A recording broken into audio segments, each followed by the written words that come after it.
Well, I went to check the mail, and I came back, and here we are.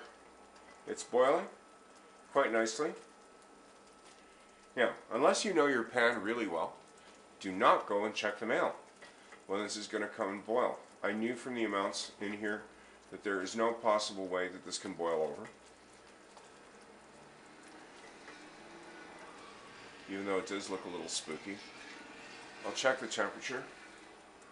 The temperature is now 225 Fahrenheit. I'm going to keep a fairly close eye on it from now on and come back right when it's around 238. Okay, the temperature on the thermometer is around 231 degrees Fahrenheit. Just thought I'd stop in, take a look.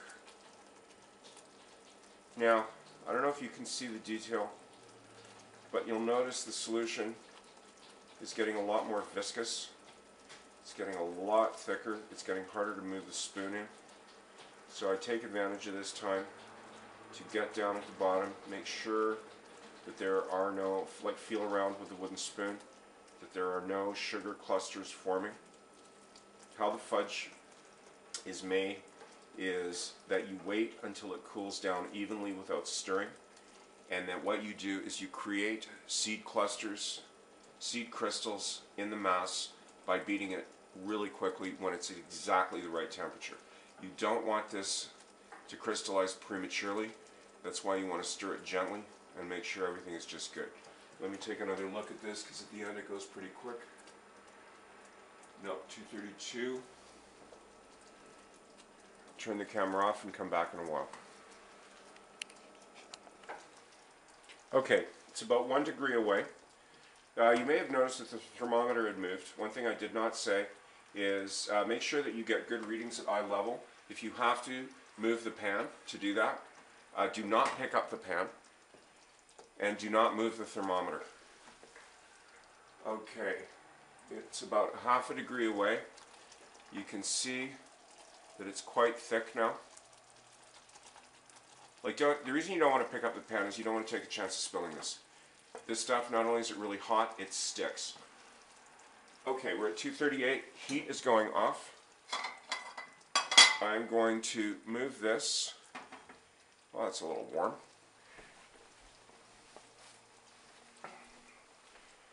I'm going to move this right off the heat and take the wooden spoon out right away and put it on a plate because I don't want to take a chance that it will start to crystallize on the spoon. I'm going to check back on this every 5 or 10 minutes.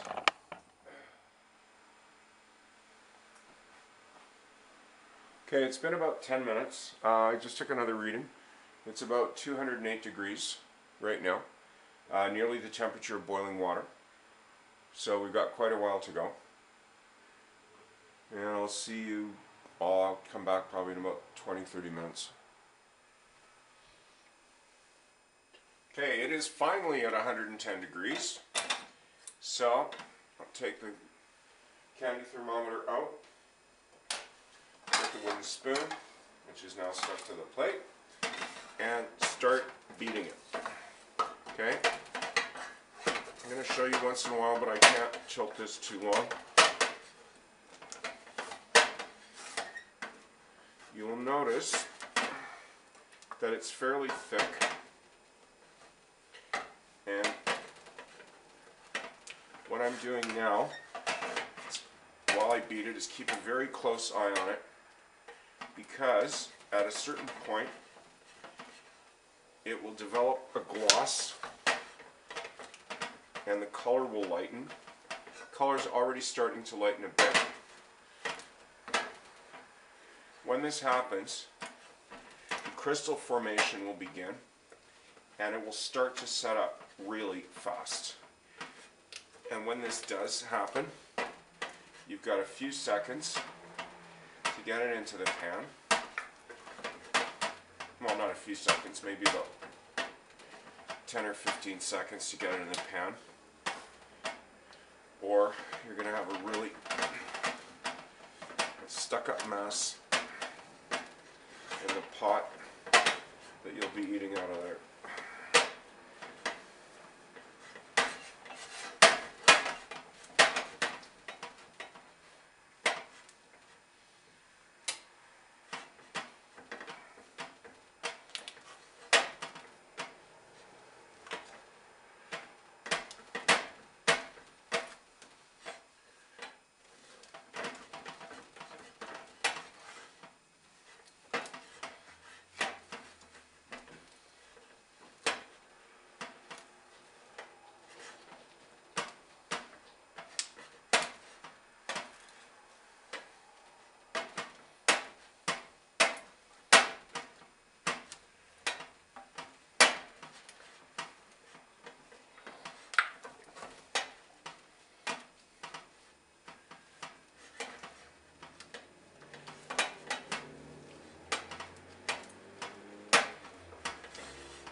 Okay, you can start to see it sort of changing color. I can feel it. I am definitely getting this out into the pan right now.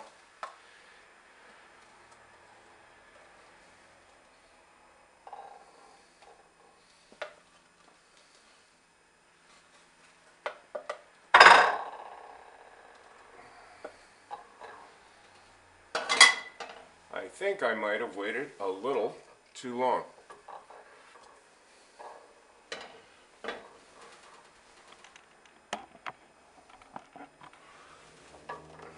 Yep.